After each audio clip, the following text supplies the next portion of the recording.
Boa noite, irmãos. Boa noite.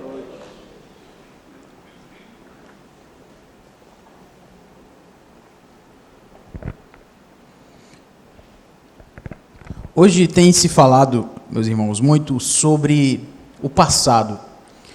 É interessante como esse tema tem chamado a atenção das pessoas, porque tem sido falado muito sobre o passado quase como ser uma razão dos nossos problemas.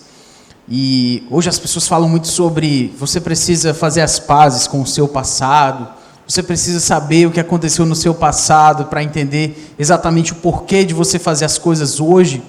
Tem sido um tema costumeiro dentro das nossas relações, ver pessoas falando sobre isso. É interessante também que é quase como se houvesse uma razão para você, como se nós precisássemos de uma razão para justificar uma falta, um erro nos dias de hoje. Então, é quase como se você pecou por alguma razão, você precisa entender, não, mas é porque quando você era mais jovem, quando você era adolescente, uma criança, alguém falou assim com você, e por essa razão você tem esse tipo de comportamento. Então você precisa fazer, aí vão dizer que você precisa fazer uma regressão ou alguma coisa parecida assim, que é para poder você sair de lá tranquilo, né? E muito bem, porque finalmente agora você tem uma razão pela qual você pecou, só não é a sua culpa, é a culpa de qualquer outra coisa ou qualquer outra circunstância. De toda forma, as pessoas têm falado muito sobre essa ideia de passado. E tem uma versão gospel dessa conversa aí sobre passado, um tal de maldição hereditária. Você nunca ouviu falar sobre isso? Tem gente falando sobre isso também, quase como se fosse, mais uma vez, uma maldição. A sua família tinha um certo tipo de pecado, isso é trazido para os dias de hoje por essa e essa razão, e tem gente, certamente, ganhando dinheiro para quebrar essa tal de maldição hereditária, né? Sabemos que toda maldição foi quebrada na cruz do Senhor Jesus Cristo, e o crente não tem mais nenhuma maldição nos dias de hoje.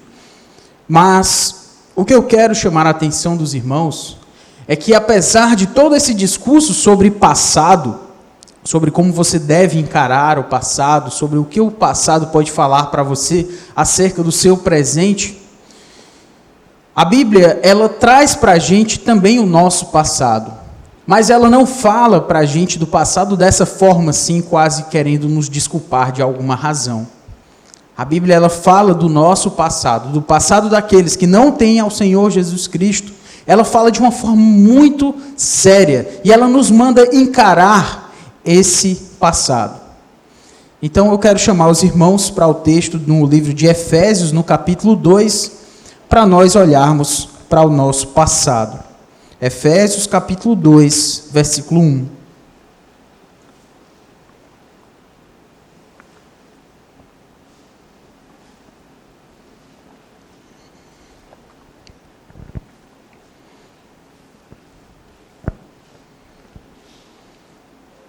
Antes disso, irmãos, vamos orar e pedir a Deus que nos abençoe.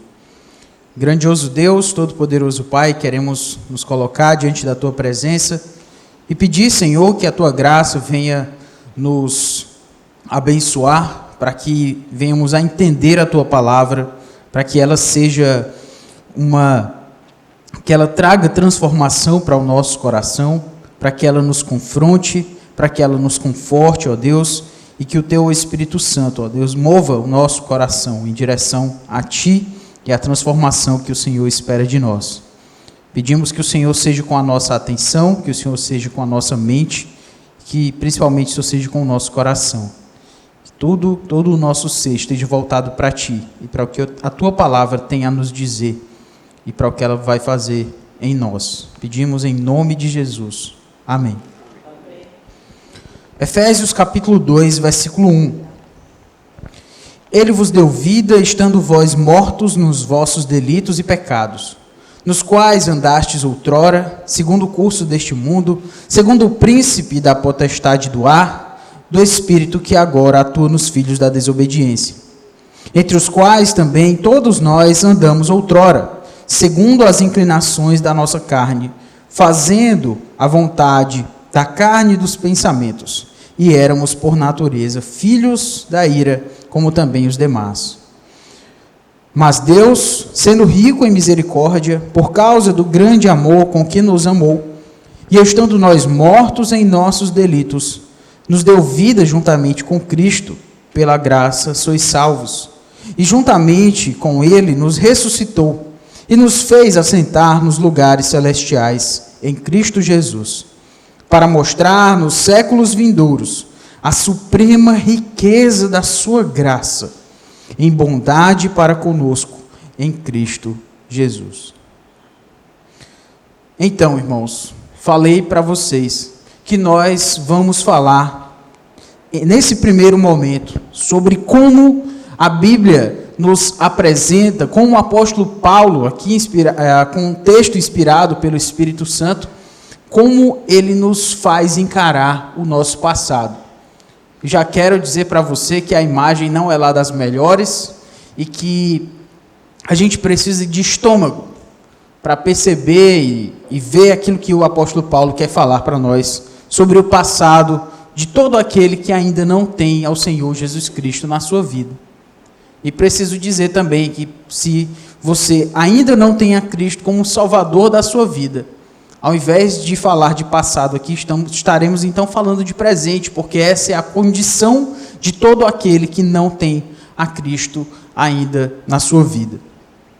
O apóstolo Paulo começa no versículo 1, algumas versões começam com Ele vos deu vida, mas essa palavra, essa expressão Ele vos deu vida, é quase como se já estivesse adiantando muita coisa. Na verdade, o texto começa com estando vós mortos. Esse Ele vos deu vida vai aparecer mais adiante, vai estar lá também.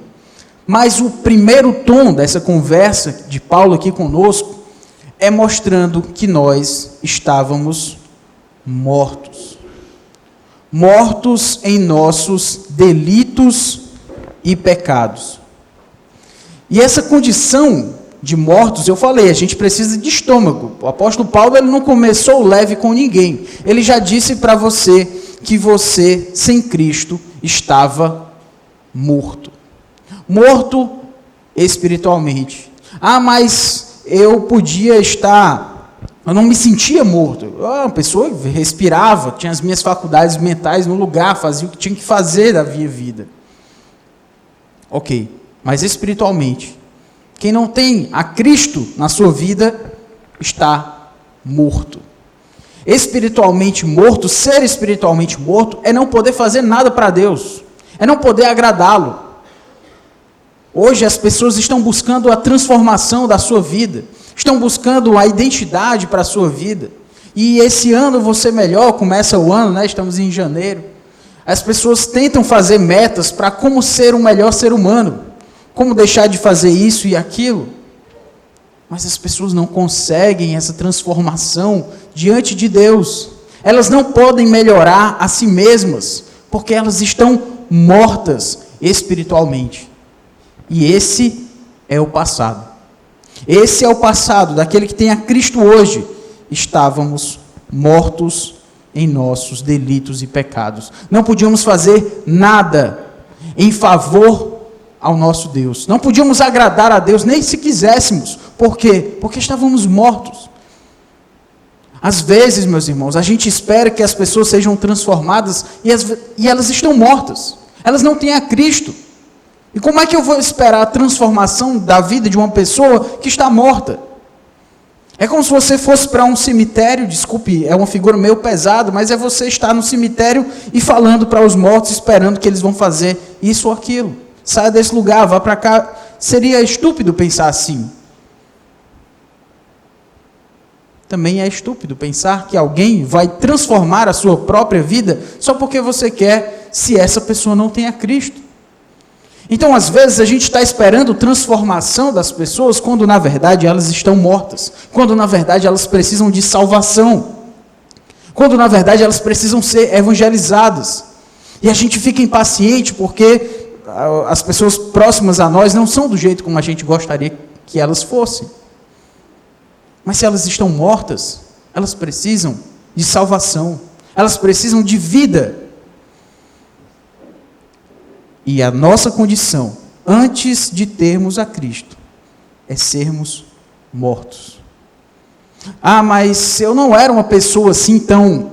Eu estava pensando sobre esse texto e como aplicá-lo, e eu fiquei pensando, pode ser que tenha alguém que não nasceu crente, né, como algumas pessoas brincam, mas sempre esteve ali em um lar cristão, nunca, digamos assim, saiu tão longe para o mundo de uma forma assim, até uma vida muito dissoluta. Mas essas pessoas também têm passado. Essas pessoas que não tiveram, digamos assim, uma vida tão longe de Deus como se poderia pensar, ainda esperavam em si mesmas a sua salvação. Ainda estavam cheias de justiça própria. Ninguém está livre da condição da morte espiritual, meus irmãos. Mesmo se você se converteu ou foi convertido ainda muito cedo na sua vida. Ainda assim, antes disso, todos nós éramos mortos espiritualmente.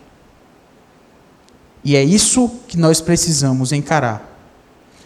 O texto, ainda quando diz que nós éramos mortos, ele diz que nós éramos mortos nos nossos delitos e pecados.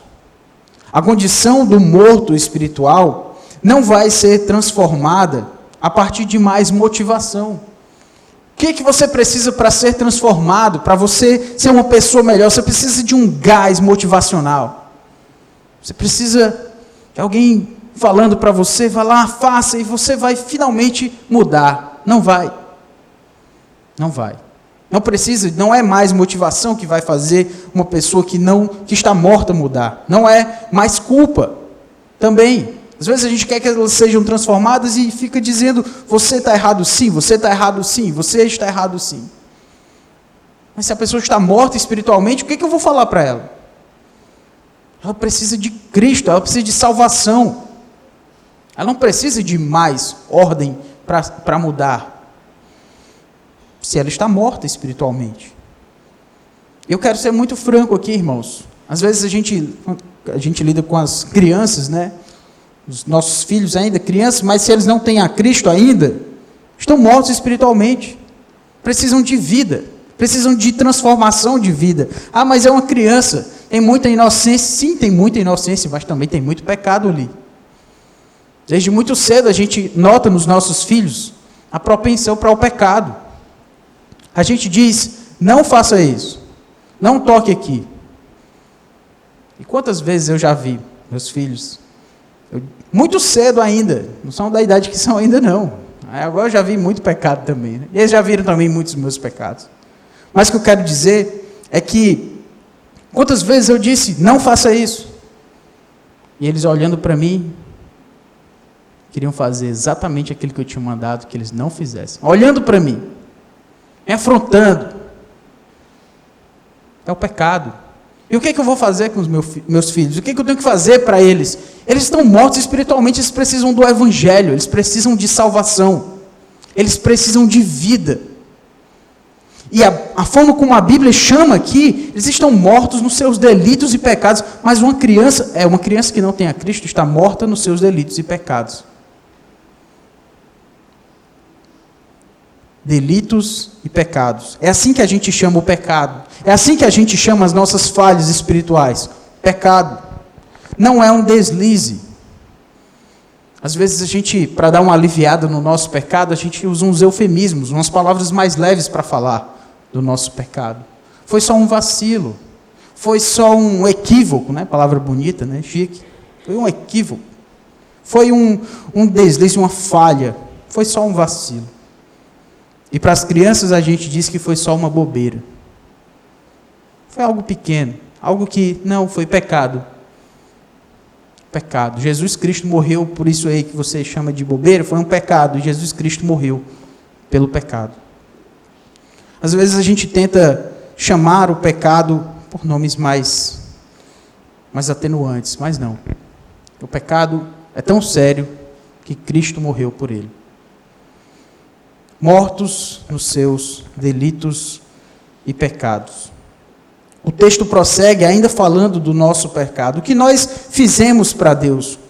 O versículo 2 diz, nos quais andastes outrora. Ele está falando do passado. A palavra outrora vai aparecer no versículo 3 também. Está chamando a gente para trás. O que vocês faziam? Vocês andavam nesses pecados. Vocês andavam nesses delitos. Ou seja, essa era a vida de vocês. A ideia de andar, assim como no português também, é a ideia de como você segue sua vida.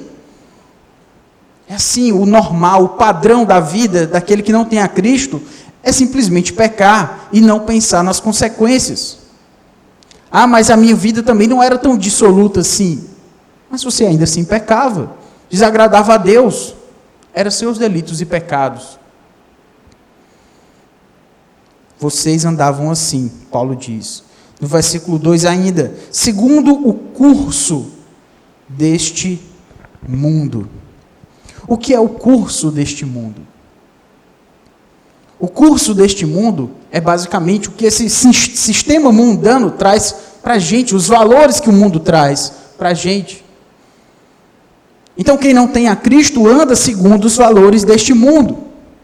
Não é à toa que este mundo oferece para a gente autonomia.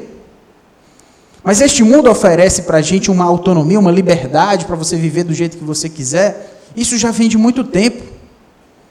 Satanás oferece para a mulher e diz para ela que ela vai ser como Deus. Vocês vão ser como Deus. Vocês vão conhecer o bem e o mal. Vocês vão ter liberdade. E esse mundo vai dizer isso. O sistema mundano vai dizer, são os meus corpos, o meu corpo, são as minhas regras. Esse é o sistema do mundo. Ninguém pode me dizer como eu tenho que agir. Quem é você para dizer como eu tenho que agir? Aí ele coloca isso no bojo do relativismo. Não, quem é você para dizer que essa é a verdade? Cada um tem a sua verdade. Por que as pessoas precisam dizer que cada um tem a sua verdade? Porque eu não quero ser confrontado com a minha verdade. Então, eu sigo do jeito que eu quiser. O sistema, o curso deste mundo, é essa busca por uma liberdade, por uma autonomia, de fazer o que eu quero. Uma liberdade libertária. É você fazer do jeito que você quiser e ninguém dizer o contrário. Não restrinja as suas próprias decisões. Siga o seu próprio coração. Faça aquilo que você quiser. Acredite em si mesmo e no seu potencial. E por aí vai. É o curso deste mundo. Você pode o que você quiser. Ninguém pode dizer para você os limites. Não tem limites para o ser humano. É claro que tem. Mas esse é o curso deste mundo. É o que o sistema deste mundo vai trazer para a gente. Irmão, se você está olhando para esse retrato, e você está começando a se identificar, talvez seja a hora de você pensar, isso aqui não é tanto meu passado, pode ser o meu presente hoje. Pode ser que eu não esteja vivendo da forma como Deus espera, porque Paulo está dizendo, esse é o outrora, esse é o passado. E se você vive de acordo com o curso deste mundo, segundo aquilo que ele diz que você tem que viver, amando a si mesmo, ame a si mesmo, você precisa amar a si mesmo primeiro. Se você segue a sua vida assim, você está vivendo o que você não deveria viver. Porque o texto prossegue no versículo 2, quando diz, segundo o príncipe da potestade do ar. Ele está dizendo, vocês viviam assim, vocês andavam segundo o príncipe da potestade do ar, do espírito que agora atua nos filhos da desobediência. Em outras palavras, o apóstolo Paulo está dizendo, vocês estavam vivendo segundo o curso deste mundo, segundo o que esse mundo dizia para vocês, que já seria ruim o suficiente. Eu disse que a gente tinha que ter estômago. E agora ele diz, vocês andavam segundo o próprio Satanás. Segundo os desejos de Satanás.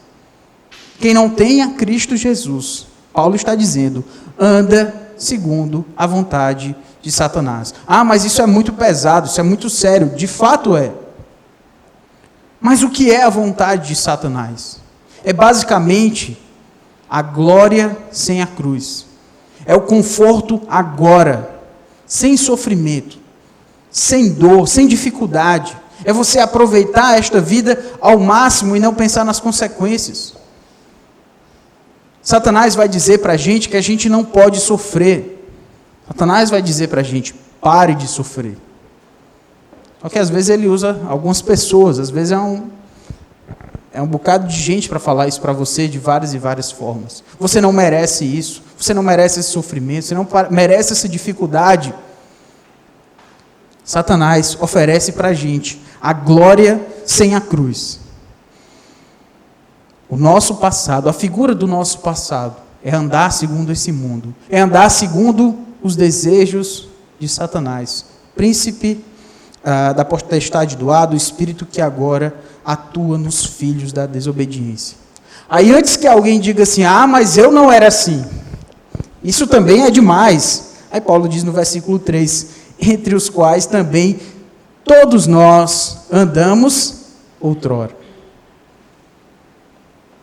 É quase como se ele dissesse, ei, você não saiu ainda não saiu dessa categoria que eu estou chamando você, não. Na verdade, ele coloca, todos nós andávamos assim, segundo os desejos deste mundo, segundo os desejos de Satanás. E agora, no versículo 3, ele diz, segundo as inclinações da nossa carne. O que são as inclinações da nossa carne? Essa palavra inclinações, ela é uma palavra tão interessante, porque ela fala de um desejo que você não quer dizer não para ele. Às vezes ela é traduzida na Bíblia como concupiscência. Palavra bonita para dizer aquilo para o que nós não queremos dizer não. E essas inclinações, elas podem ser mais um pedaço de comida. Às vezes a gente pensa nessas inclinações em coisas muito sérias. A gente vai já falar das coisas mais sérias. Mais cedo, pela manhã, o pastor Genon falou para a gente sobre os pecados respeitáveis, né? São aqueles pecados que as pessoas tratam de uma forma mais leve. O crente acha que pode conviver com ele. E que, na verdade, tiram muito da nossa santidade.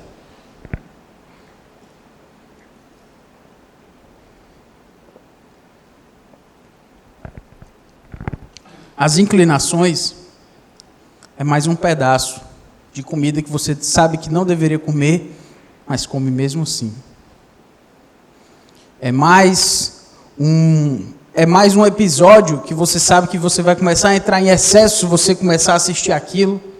Sabe que já é inconsequência da sua parte, mas você não quer dizer não para si mesmo. É mais uma compra no cartão de crédito que você sabe que não deveria fazer, porque vai entrar em dívida, ou vai ficar muito apertado, você sabe que não deveria fazer, mas você vai lá e compra. É mais alguma coisa que você não consegue se negar, que você não consegue dizer não para si mesmo. É isso que significa inclinações da nossa carne.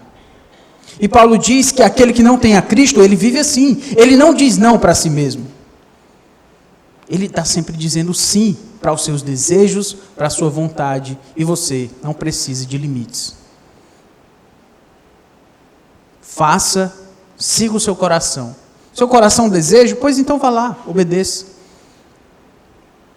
E se a gente não consegue dizer não para o nosso coração, para essas coisas pequenas que aqui eu falei, quanto mais quando nós formos tentados em pontos mais, digamos assim, mais pesados, mais visíveis, em tentações sexuais, em tentações morais, de coisas que você poderia simplesmente dizer não.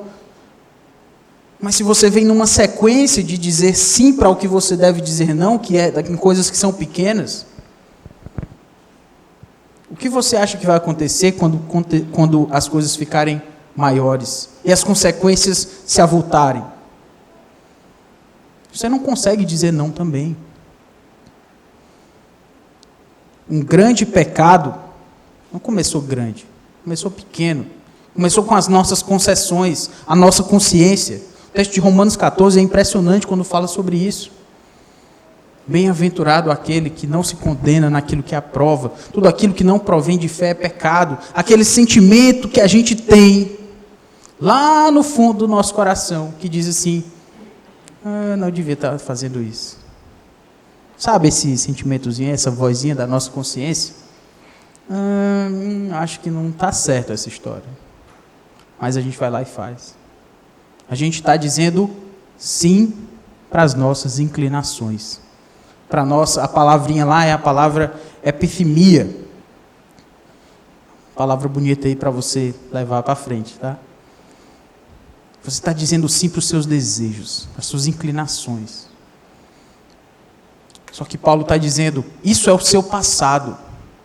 Era assim que vocês viviam, dizendo sim, vivendo segundo as inclinações da nossa carne, fazendo, versículo 3 ainda, a vontade da carne e dos pensamentos. Dizendo sim para si mesmo, a cada momento. Alguém que não tem limites, alguém que não tem pudor em relação a Deus, faz o que dá na telha ou algo parecido com isso. Esse é o passado. É sério, mas este é o passado com o qual o apóstolo Paulo nos confronta. A próxima pergunta é: por que nós fazíamos isso? Até aqui Paulo disse o que nós fazíamos. Por que nós fazíamos isso? Por que a gente andava segundo os desejos do mundo, segundo os desejos de Satanás e segundo os desejos da nossa própria carne? Por que a gente vivia assim? E ele diz no versículo 3 ainda: éramos por natureza filhos da ira, como também os demais. Por que alguém não tem a Cristo vive como vive? Porque é filho da ira. É isso que o filho da ira faz. Ele desobedece a Deus. O filho da ira é aquele que merece a ira de Deus sobre si, diante dos seus pecados. E quem é que se encontra nessa condição? Ele diz, como também os demais, ou seja, éramos todos nós, merecendo a ira de Deus sobre nós. Irmãos, eu vou já falar sobre a graça de Deus. Mas não adianta falar sobre a graça de Deus, sobre a misericórdia de Deus, se a gente não falar sério sobre aquilo que desagrada a Deus. Alguém já disse que a graça nunca vai ser doce se o pecado não for amargo. Nós precisamos olhar para essa condição espiritual com a qual Paulo nos confronta e pensar, será que esse era o meu passado ou será que esse ainda é o meu presente? Aqui ele está falando de outrora. E às vezes, irmãos, nós estamos lá flertando, ficando muito próximos ao nosso passado, à nossa vida de outrora. Mas isso já passou, Paulo disse, isso é de outrora, é do passado, é o que nós éramos.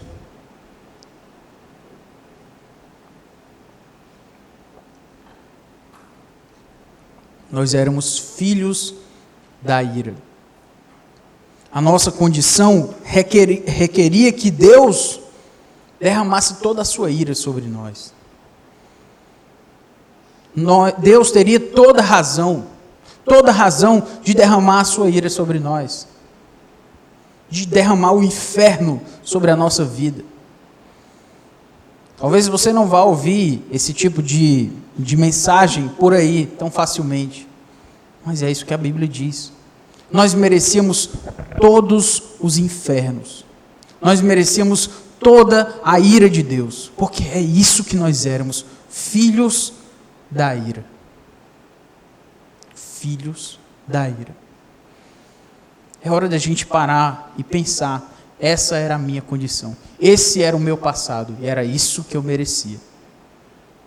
De olhar um pouco para trás, para o antes e depois, e pensar, a situação realmente não era fácil.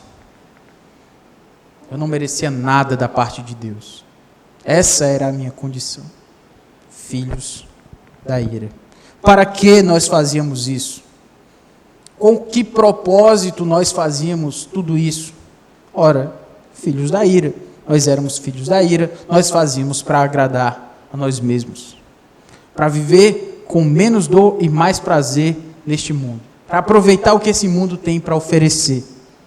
Para aproveitar o dia, né? Seguir aquilo que o mundo diz que a gente tem que fazer.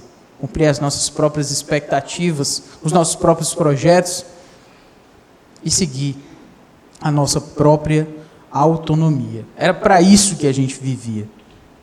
Com esse propósito, com esse fim. Que situação, meus irmãos. Que situação. O versículo 4 de Efésios 2 começa com uma expressão, e graças a Deus por essa expressão, irmãos.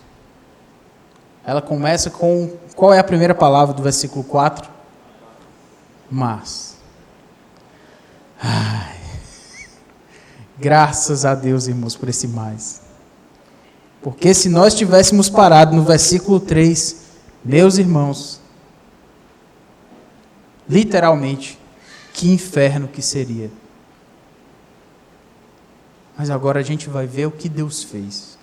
A gente viu até agora o nosso passado, o que nós fizemos. O quadro não é bonito, a situação não é nada legal de se ver, de se pensar sobre ela. Dá vontade de falar sobre outra coisa, mas está aí.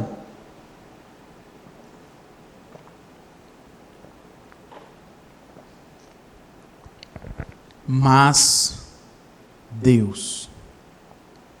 A nossa condição era tão grave, tão séria, tão sem solução, que o versículo 4 só podia começar com mas Deus. Somente Deus poderia fazer alguma coisa em nosso favor. Mas Deus. Se você gosta de marcar sua Bíblia, marque aí esse mas. Se você não gosta de marcar sua Bíblia, aprenda a gostar, né? Marque também.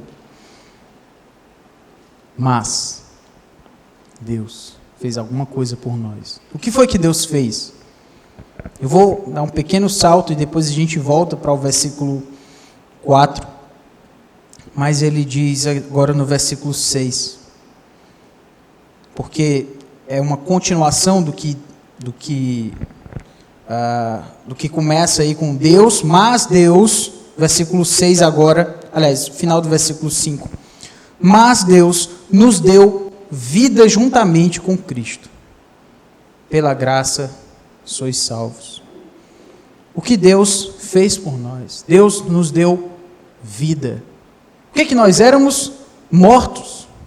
Nós éramos mortos espiritualmente. A primeira coisa que Deus fez foi exatamente nos dar vida.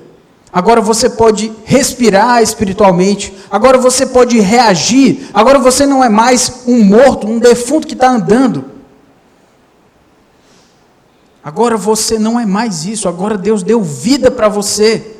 Agora você pode reagir ao que Deus fala. Agora você pode reagir à palavra de Deus. Essa palavra não é mais algo que soa pesado aos seus ouvidos ou indiferente aos seus ouvidos. Agora a palavra de Deus fala com você. Deus deu um sopro de vida para aqueles que não tinham a Cristo. Eles estavam mortos e Deus nos deu vida. Irmãos, a gente esquece do que é a importância de você ser vivo espiritualmente. De você acordar pela manhã e fazer o seu devocional e receber a palavra de Deus e ser transformado por ela. Antes, nós éramos mortos. E agora Deus nos deu vida. Permitindo que nós reagíssemos. Permitindo que nós fizéssemos algo em direção a Ele. Permitindo que nós servíssemos a Deus. Uma vez eu lembro, há muito tempo, inclusive, o pastor Watson falou algo, nunca mais esqueci. Faz muito tempo isso. Mas ele estava me explicando por que ele não chamava as pessoas, não ficava insistindo para as pessoas, para elas servirem em algum ministério, como quem diz, por favor, vamos lá e tal. O pastor Watson disse, eu não faço isso, Felipe, porque servir é um privilégio. Eu não fico insistindo às pessoas para receberem um privilégio. Por favor, receba aqui esse privilégio que eu estou lhe dando. Não faz sentido. Talvez as pessoas não estão vendo ainda a importância do que é servir a Deus, servir em um ministério, servir ao Senhor naquilo que Deus chama para fazer. E às vezes a gente não dá o valor para essa vida espiritual que Deus nos deu. A gente não dá o valor devido, custou caro. Como foi que Deus nos deu vida? Através da morte de Cristo, através da cruz. Precisou de uma cruz, precisou de Cristo tomar todos os infernos que nós merecíamos, toda a ira que nós deveríamos tomar sobre nós. Esse foi o preço da nossa vida. Esse foi o preço do sopro de vida que Deus deu a nós, para que nós finalmente respirássemos espiritualmente. E o que a gente faz com a nossa vida espiritual que Deus nos deu? O versículo 6 agora nos diz, e juntamente com Ele nos ressuscitou. Nós fomos ressurretos com Cristo. Agora, nós não simplesmente temos vida, mas agora nós temos uma esperança. Agora Deus nos deu, apesar do nosso passado, Deus nos deu uma nova esperança. Agora a gente tem pelo que viver. Agora a gente tem pelo que caminhar. Agora a gente tem pelo que fazer cada uma das coisas que a gente faz. Porque Ele nos ressuscitou. Ele nos deu uma esperança. E Ele nos ressuscitou com Cristo. Eu podia falar a noite inteira aqui sobre o que significa esse com Cristo. Esse juntamente com Cristo, essa ideia, ela está repetida nesses 3 verbos aí. Nos deu vida juntamente com Cristo, juntamente com Ele nos ressuscitou e nos fez assentar nos lugares celestiais em Cristo Jesus. Se você prestar atenção, ele está dizendo que assentar-se nos lugares celestiais, dar vida e ressuscitar, tudo isso foi juntamente com Cristo. E Paulo faz isso em sequência. Para quê? Para dizer para a gente que a nossa realidade espiritual ela está identificada com Cristo. Irmãos, isso é de uma beleza e de uma profundidade inigualável. Nós fomos ressurretos com Cristo. Como exatamente, o que Deus fez, qual o processo, não sei, mas nós temos uma identificação com a ressurreição de Cristo. Você acha que isso é pouco? E a gente quer mais da vida, a gente está procurando coisas tão pequenas, quando Deus já nos deu coisas tão grandiosas. Tão grandiosas. Nós fomos ressurretos com Cristo. Ele nos deu uma nova esperança, e Ele nos diz aqui, nos fez assentar nos lugares celestiais. Apesar do nosso passado, que era bem feio, a gente viu, Deus nos deu um futuro. Assentar-se nos lugares celestiais com Cristo. Ele garantiu a nossa salvação. O que é de pior que pode acontecer com você aqui neste mundo? Morrer. Nós podemos morrer. E o que é que tem garantido para nós, para aqueles que têm a Cristo? Nós temos um futuro. E por que eu vou ter medo? Por que eu vou viver angustiado aqui neste mundo? Por que eu vou viver como se eu estivesse desamparado? Como se eu estivesse desesperançado? Por que esses sentimentos muitas vezes vêm? Porque a gente não olha para o futuro. A gente olha para este mundo aqui. Mas este mundo, irmãos, ele não oferece os assentar-se nos lugares celestiais em Cristo. Não oferece isso para a gente. Então, eu já tenho tudo de que eu preciso. Eu não preciso de mais nada. O que eu viver aqui neste mundo é lucro. Não estou dizendo para você agora que você vai, então está tudo garantido, vou deitar numa rede, esperar Jesus voltar, né? Claro que não.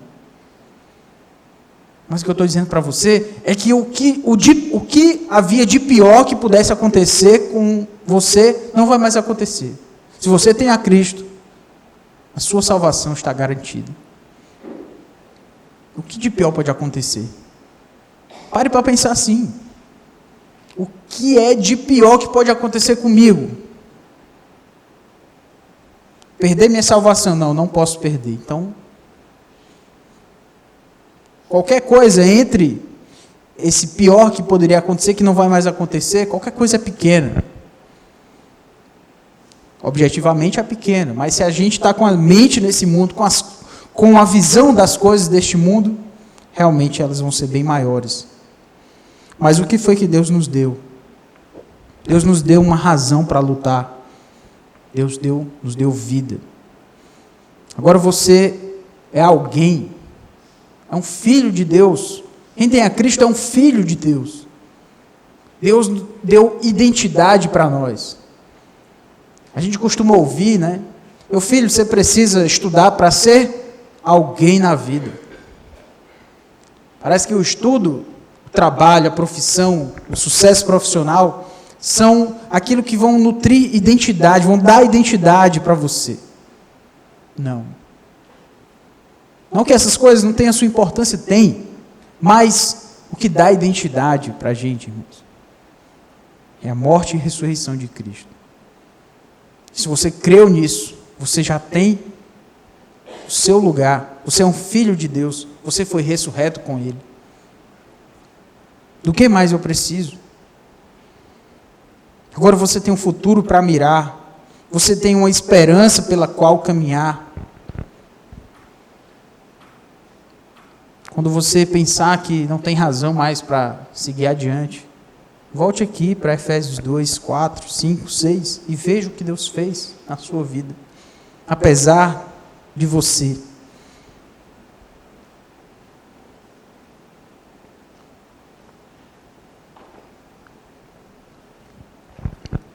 Foi isso que Deus fez, irmãos.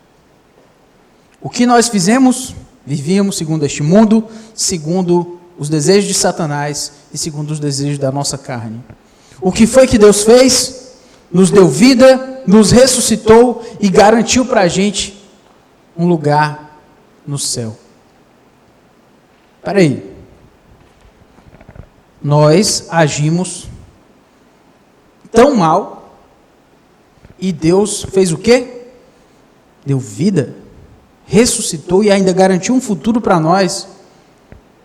Essa conta não está fechando, né? Realmente, ela não está fechando. Tem alguma coisa aí no meio.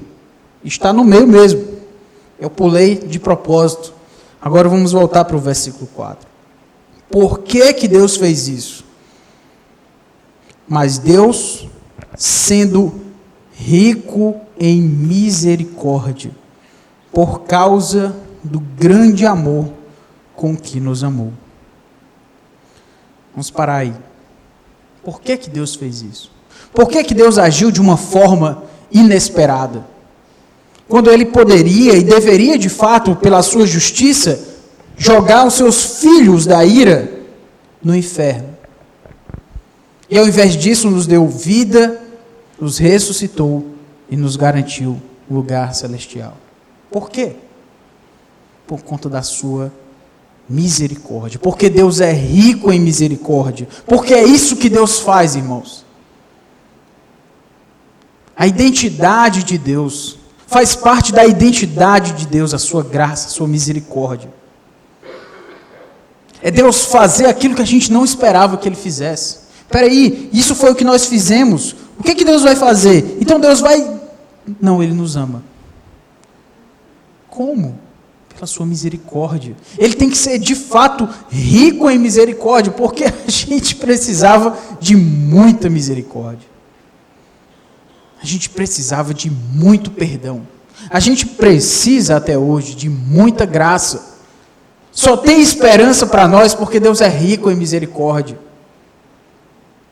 rico em misericórdia. É Deus agindo como nós, da forma como nós não merecemos. A misericórdia é exatamente isso. A gente sabe isso desde a primeira aula de escola dominical, talvez, que a misericórdia é quando Deus não nos dá aquilo que nós merecemos.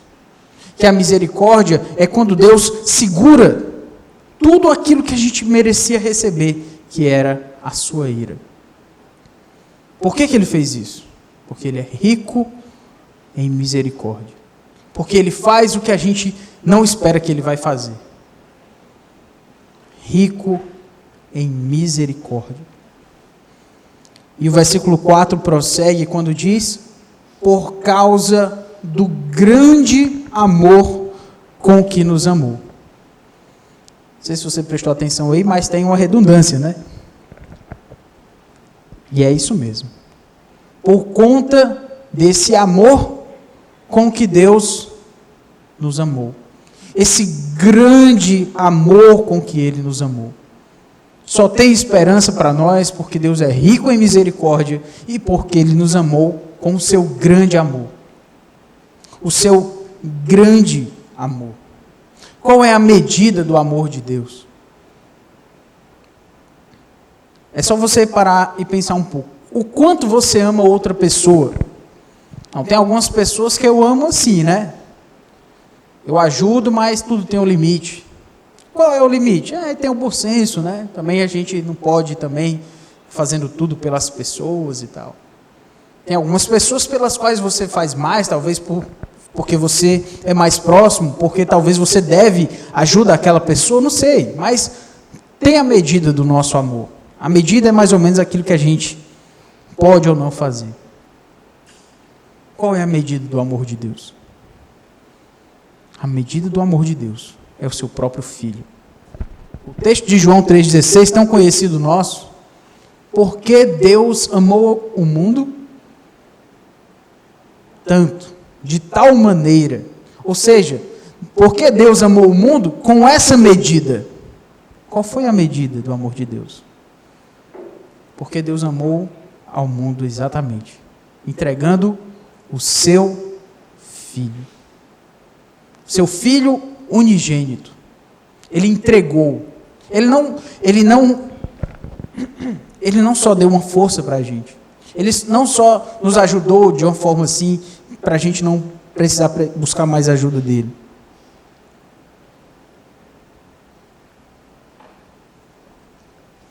A medida do amor de Deus. O grande amor com que Ele nos amou foi o seu Filho. E por que eu estou falando tanto do amor de Deus, irmãos? Porque a nossa tendência neste mundo aqui é pensar que a gente, de repente, naqueles momentos mais difíceis, a gente pode pensar, por exemplo, que a gente foi injustiçado. Aquilo que alguém deveria receber uma punição porque nos ofendeu de alguma forma, fez algo contra nós, de repente foi uma mentira, de repente foi uma calúnia, de repente foi um desrespeito, eu não sei. E aquela outra pessoa que fez isso contra nós não recebeu a justiça devida, não recebeu a punição devida por aquilo. E a gente se sente injustiçado. Às vezes a gente se sente não reconhecido por aquilo que a gente faz. De repente a gente empregou muito esforço em um certo projeto, em um certo trabalho. Às vezes até mesmo naquilo que a gente faz aqui fora da igreja, no nosso trabalho lá fora. A gente entregou muito esforço. Às vezes foram algumas noites que você não dormiu.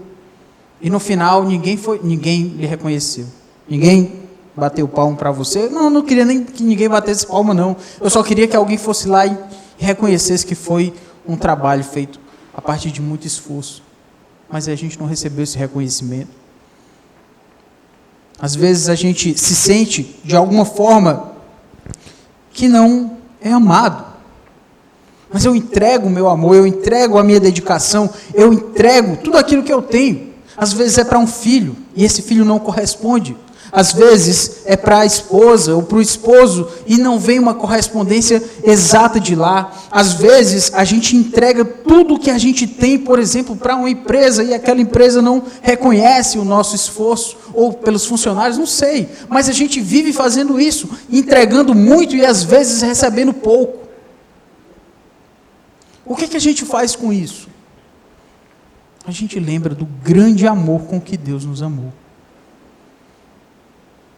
A nossa justiça, quando nós nos sentimos injustiçados, eu tenho que pensar, a minha justiça é Cristo.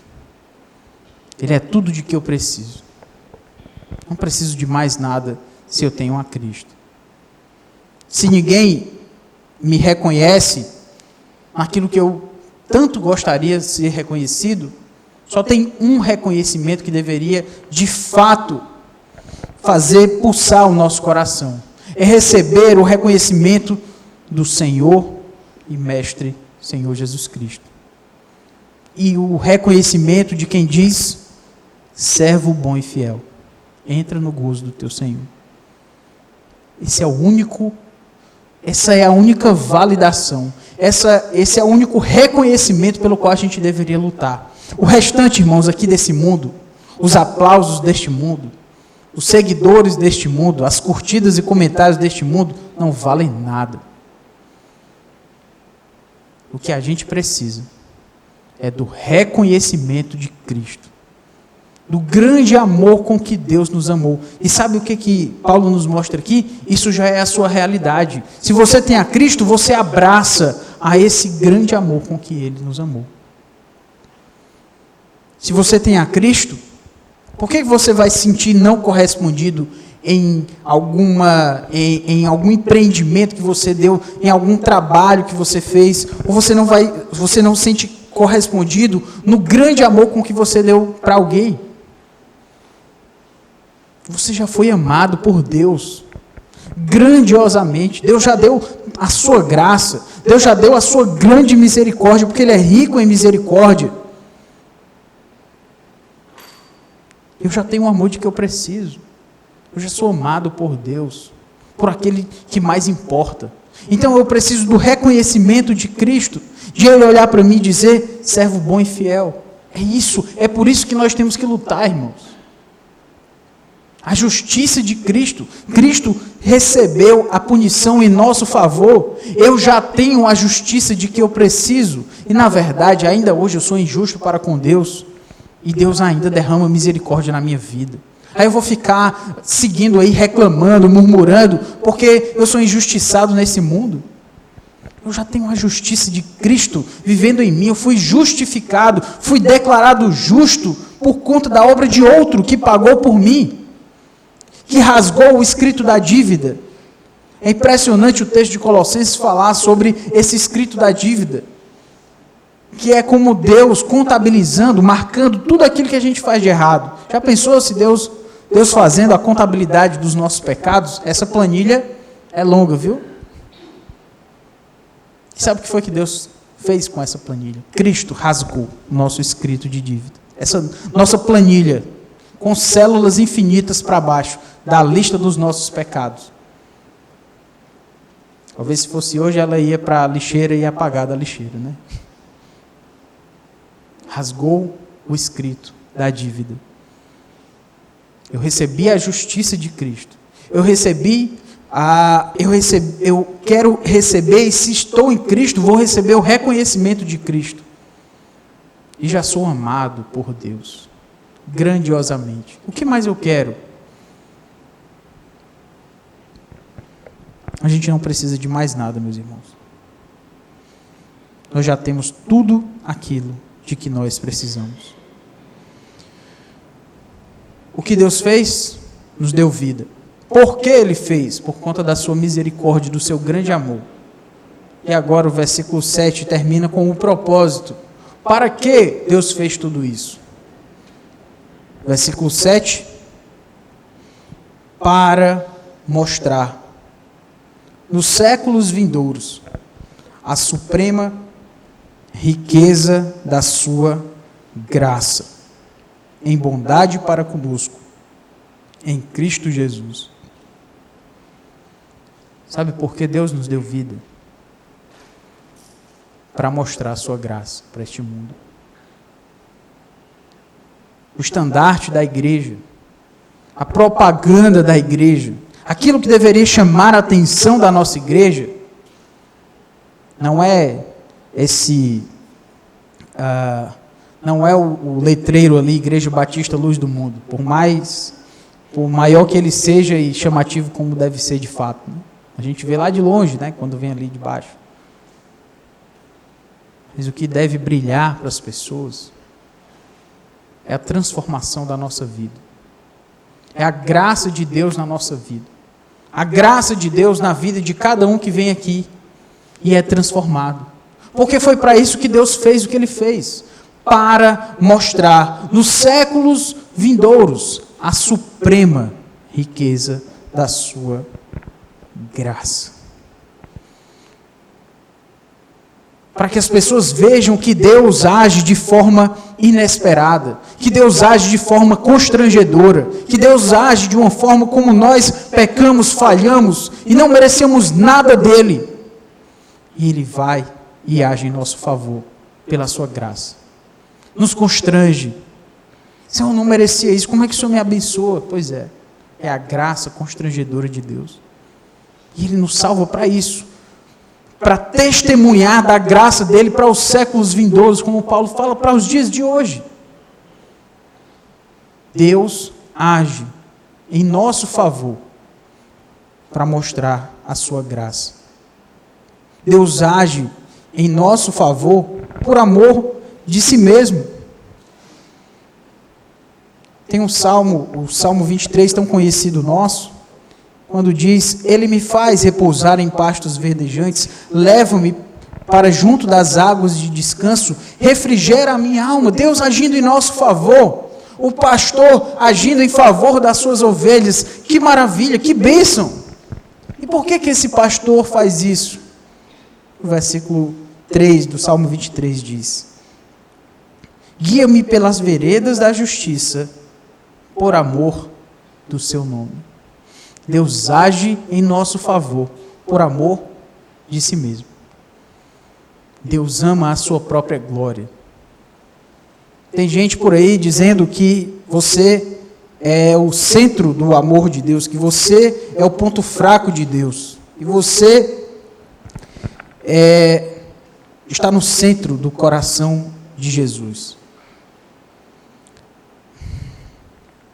Como se o mundo quisesse dizer para nós que Deus age em nosso favor por amor de nós somente. Deus nos ama, já foi mostrado aqui. Mas Ele faz isso para mostrar a sua graça. Por amor do seu nome. Por amor de si mesmo. Porque Deus ama a sua própria glória. E para testemunhar dessa graça para as pessoas aí, para os séculos vindouros, Ele transforma vidas. Ele transforma filhos da ira em filhos de Deus. Apesar do nosso passado, em Cristo, Deus nos dá um presente e um futuro para mostrar a sua graça. Você quer uma razão para você acordar amanhã? É que as pessoas vejam em você a graça de Deus. Para que as pessoas vejam em você a transformação que Deus fez na sua vida. Porque é para isso que Deus nos salvou. Para mostrar a suprema riqueza da sua graça. Por que é uma suprema riqueza da graça? Porque nós éramos supremamente pecadores. Nós éramos ricos nos nossos delitos e pecados, mortos. Precisávamos de vida. Então a suprema riqueza da sua graça era necessária para nos tirar da nossa condição. E foi isso que Deus fez. Mandou o seu Filho numa cruz, tomou os nossos pecados, tomou os nossos infernos, tomou a ira santa do Pai sobre si e ressuscitou ao terceiro dia. E nós ressuscitamos com Ele. Está aqui no texto. Para quê? Para que tudo isso? Qual o propósito de tudo isso? Para mostrar a sua graça. Seja um testemunho da graça de Deus. Se você não tem a Cristo ainda, da forma como nós falamos aqui, se a figura do passado ainda é muito presente na sua vida, receba a graça de Deus. E seja mais um testemunho da graça dele, de transformação. Deus é especialista em transformar vidas. Deus é especialista em transformar mortos em vivos, em filhos da ira, em filhos de Deus. E por que ele faz isso? Porque ele é misericordioso, rico em misericórdia. Para quê? Para mostrar a sua graça. Seja um testemunho da graça de Deus na vida das pessoas ao seu redor, para que elas vejam a graça de Deus manifesta na sua vida. Vamos orar, irmãos. Grandioso Deus, nos colocamos diante do Senhor novamente e pedimos que a tua graça seja manifesta, Senhor, na nossa vida, através da transformação do nosso ser. Ó Deus, que essa figura do passado seja de fato passado na nossa vida. Que não mais venhamos a andar segundo o curso deste mundo, segundo os desejos de Satanás, segundo o nosso próprio coração, as nossas próprias vontades. Transforma, Senhor, a nossa vida. Nos faz viver à luz da verdade de que o Senhor nos deu vida, nos ressuscitou e nos garantiu um lugar celestial juntamente com Cristo. Senhor, faz-nos testemunho da tua graça. Da tua graça constrangedora, da tua graça inesperada, da tua graça imerecida por natureza. Faz-nos, Senhor, brilhar neste mundo como testemunhas da tua graça, porque assim é a tua vontade. É pelo que nós te pedimos em nome de Jesus. Amém.